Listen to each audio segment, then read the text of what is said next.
Today, I'd like to share with you the secret formula for finishing your novel. Now, we all love secret formulas, right? I know that's what I wanted when I first started writing. Just give me the secret formula, I will put it into play, and I will write the most amazing novel. Well, I'm going to share with you today how you can do just that. So let's get started. You have a story to tell, but you don't know where to start. Let me show you how to free your story. I teach you how to write and how to dig deep in your soul to release your story and make a difference in the world. Welcome to the Julia Monte channel. If we're just meeting, I am Julia Monte. I am a women's fiction author and also a writing teacher and coach. So here I am on Fridays just to share some of my tips with you, hoping that it will help you, it'll inspire you, and that you'll get your writing done. So let's get started with talking about what I promised you, which is the secret formula to getting your novel written. Now, we know that magic doesn't really exist, right?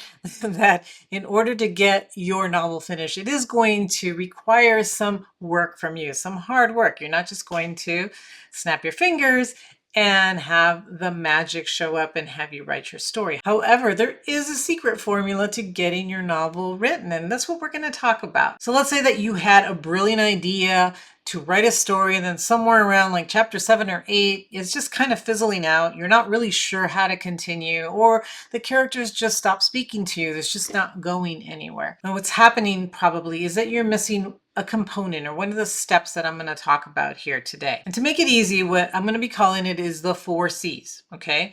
These are the 4 things that you need to make sure that you have in order to complete your novel. And it's our secret formula. So the first one is clarity. What clarity is going to do is it's going to light your path so that you are super clear on what your story is about and where it's going. The second C is consistency, meaning that you are showing up. You are consistent with your work and you're going to continue. Now, I'm going to go into depth with each one of these, okay? The third one is that you are centered, that you keep your heart in this story, okay? That you are focused on this story. And the 4th C is commitment, and this is what's going to carry you to the finish line. Okay, so let's go into depth from all of these because they don't mean anything unless you really understand what I'm talking about. So let's talk about clarity first. It's the first one because to me, it is the most important thing. If you don't understand your story, if you're not clear about what you want the story to say and where you want it to go, you're going to have a hard time.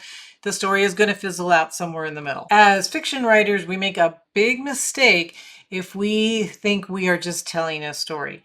We're not just telling a story. We have a message that we are delivering with this story. There's always a message with a good story. Even if you say, I'm just writing just an entertainment story, there's nothing deep about the story. It's just for fun.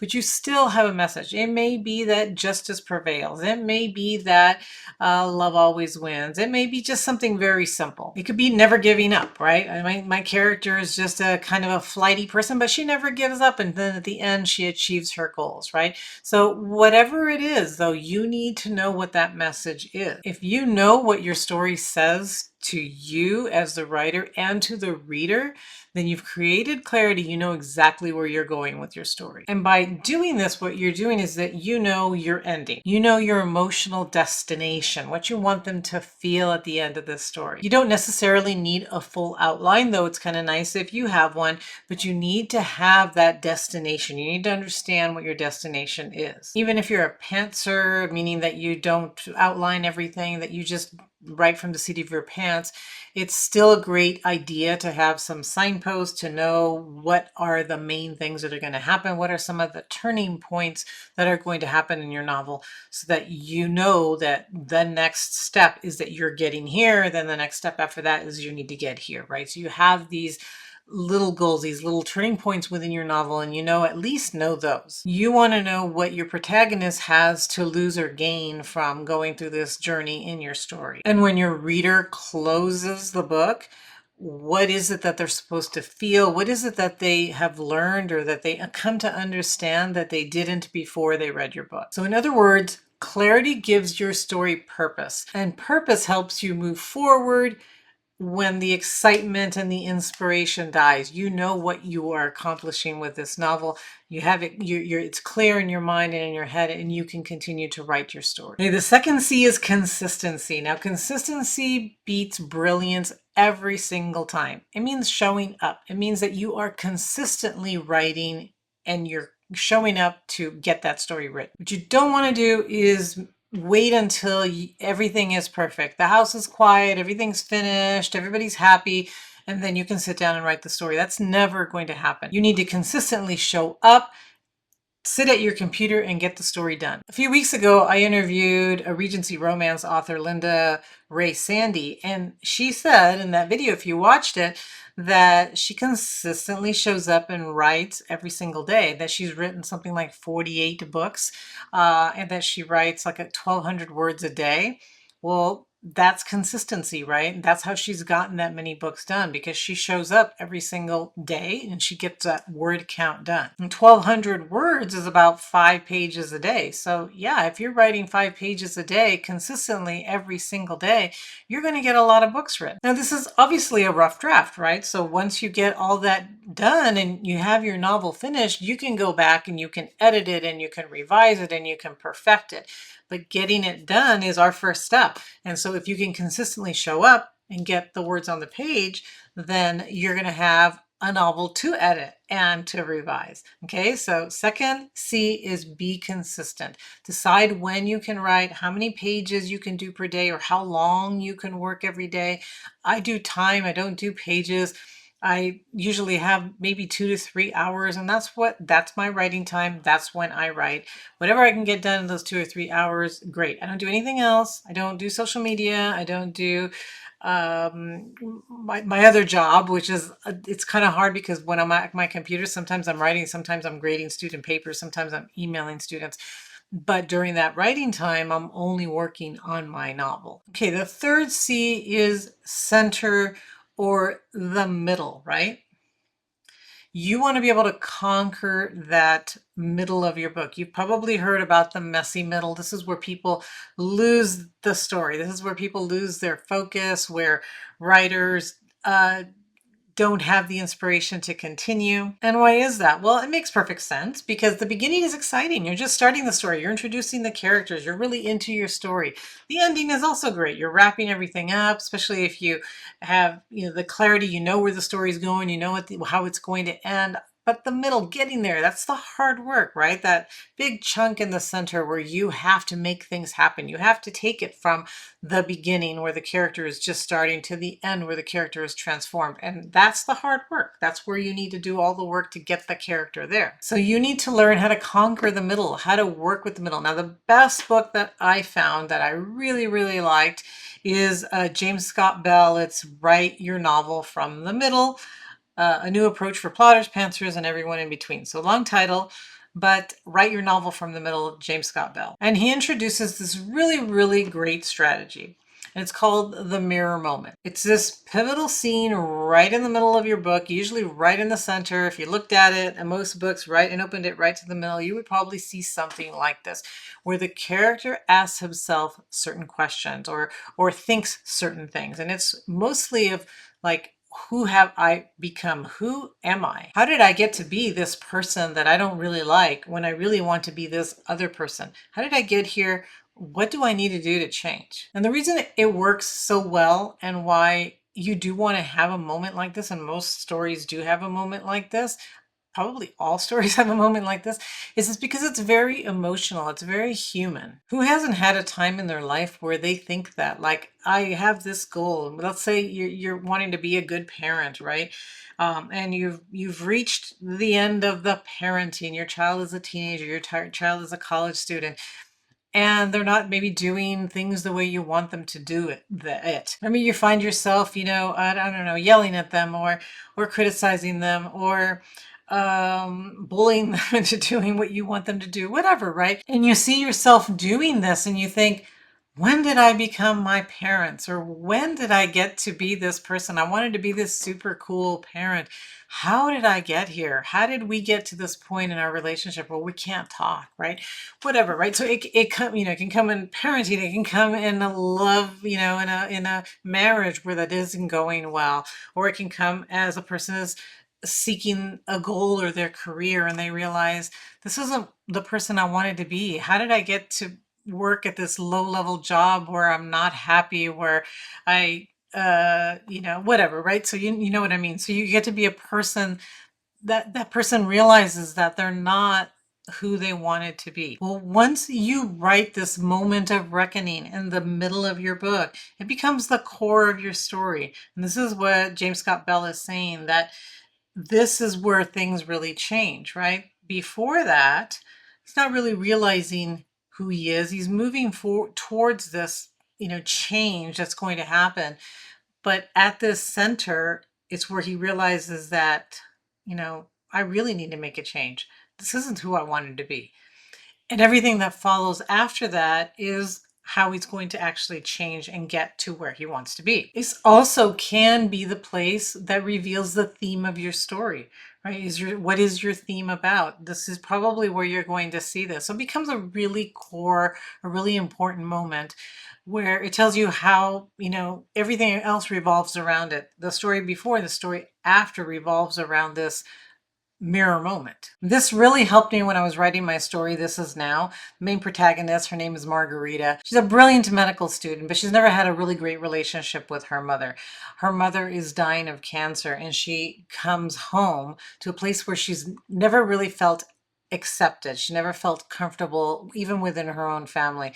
But she thinks, okay, if this is really serious, if my mother isn't going to survive this cancer diagnosis, then I need to be there. But she doesn't want to face the relationship issues she had with her mother. And especially now that she's dying, she feels guilty not getting along with her, but she's never really resolved the issues. She doesn't really want to face the fact that her mother could be dying. And so what does she do? She buries her emotions with alcohol, with other things, just kind of running away from it all. And one day, as she's not facing this, she just leaves her mother and she goes for a jog. And when she comes back, she realizes her mother has collapsed and has been taken to the hospital. Now, when she gets to the hospital where she works as an intern, and she literally looks at herself in the mirror, she's crying and she says, who have I become, right? The mirror moment. How did I get here? How did I get to be this person? I'm supposed to be here with my mom. I'm supposed to be the person who saves people. I'm supposed to be a doctor. I'm going to be a doctor in the future. Is this who I really want to be? Do I really want to become my father, who was an alcoholic? Do I really want to drink my future and destroy my life? Do I really not want to be there for my mother? Is this the kind of daughter I really want to be? Right? So all of these things go through her mind as she's staring at herself literally in a mirror in a locker room at the hospital as her mother is recovering from this collapse. Now, one of the things I want to say is that this is really a do or die moment. This is the moment where she either changes or she continues to refuse to look at real life and what's happening and doesn't really progress, doesn't become the amazing doctor that she can be, doesn't become the daughter that she can be. Possibly loses her mother if that's what ends up happening, right? If she does end up dying, she never has this closure. She never rebuilds the relationship, or she decides this isn't who I am. This isn't who I want to be, and she manages to change. So this is an important moment because it's an eye-opening moment to the character. So if you are stuck in the middle, go write your mirror moment. Do this because you need to master this center of your book. And I do recommend that book again. I'm not connected with him. I don't make any money off of the sales of his book, but write your novel from the middle, James Scott Bell. It will really open your eyes as a writer on how to create that middle of the book. All right, the last C is commitment. And this means that you commit to finishing the novel. It takes grit. It's hard work to actually come every day, do that, come every single day and write. and commit yourself to completing the novel. It can be fun. We write because it's fun. To us, we love to write it, we love to create, but it's also hard work. Sometimes you don't feel like writing. Sometimes you doubt yourself. The story can get messy. It can go in different directions, even if you do outline it, even if you do know where you're going, but for some reason your character decides that, oh, I'm doing this today. And it's an easier thing than to actually write the scenes that you should write. So you allow your character to go into a different way, a different direction than the way they're supposed to. Have to delete all that, bring it back, right? So it is hard work. But I want you to treat your novel like a promise to yourself and to your readers. I promise I am going to get this done. I'm committing to this story. I'm committing to these characters. I'm committing to my future readers. And if you have to, get yourself external accountability, writers groups, writing partner, somebody that is there to keep you on track, or do a writing challenge like we spoke about last week. Challenge yourself, like, I am going to get this many pages done. I'm going to get this novel written by a certain date. Create your own deadlines, use trackers to track how many words you've written. But ultimately what it comes down to is your commitment to your story. You need to commit that you're going to finish it. Without commitment, you're not going to finish your book, right? So this is something that you need to, comes from you. It doesn't come from me, and it doesn't come from other people. It comes from you and your commitment to the story. When I was a young teenager, my Argentine father, decided that I needed to go visit my relatives, and it was a long story, but anyways, I was going to go to Argentina and live there. And while I was there, I was going to go to school there. It was, again, more complicated than what he was first saying. He wasn't just go and spend some time with your family. It was more of like, we're going to move there. We're sending you first. And you're going, we're going to live there. We're going back to Argentina. But that's not what I wanted. I had grown up here. I didn't want to move and go to a foreign country, even though it was my country and my parents' country. To me, it was a foreign country as a teenager who'd never lived there, right? So I, cried, screamed, yelled, and my father said, okay, finish high school. If you finish, then I'll get you a ticket. You can come back here, do whatever you want. We're going back to Argentina, but you can do whatever you want. So you can imagine, I could barely speak Spanish. I definitely couldn't read textbooks and finish high school. So if you're, just learning a foreign language, you can just barely speak it, but you can't really read it and you can't really write it. How are you going to pass classes? And I had classes in philosophy. I had classes in literature. I had, tough classes. Schools in Argentina are really, really tough. They're much tougher than high schools here in the United States. And so it was difficult to pass. So I made a promise to myself, though, that I was going to pass every single class. I was going to learn how to read and write and do well enough to be able to pass these classes. That way I could return to my country, I could go to college, and I could succeed and follow the dreams that I had. And I want to tell you that it was really, really hard. I had friends there that helped me to pass these classes. It was probably the hardest thing that I'd ever done in my life up until that point. But promises that you make to yourself are very powerful. There was no way that I wasn't going to pass those classes. I'd promised myself that I was going to do it, and I worked really, really hard to do it. And the reason they're so powerful is because you're making a deal with yourself. You're making a deal with the universe, right?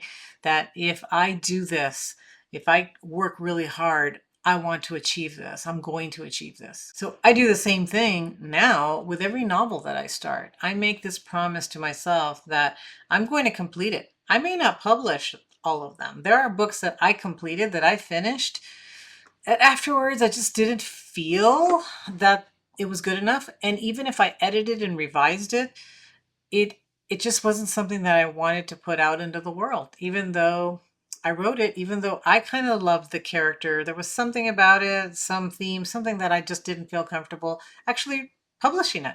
So it doesn't mean it has to be published, but I finished every single one that I started. And the reason that I do this is not only because of the commitment, but because I learn from every single novel. Even if it's not published, I learn from it. I learn how to write better characters, how to plot better, how to carry a story all the way to the end. So the 4 C's is a secret formula to finishing your story, to starting it, writing it, and finishing it. Now, like I mentioned, it's not magic. It's hard work.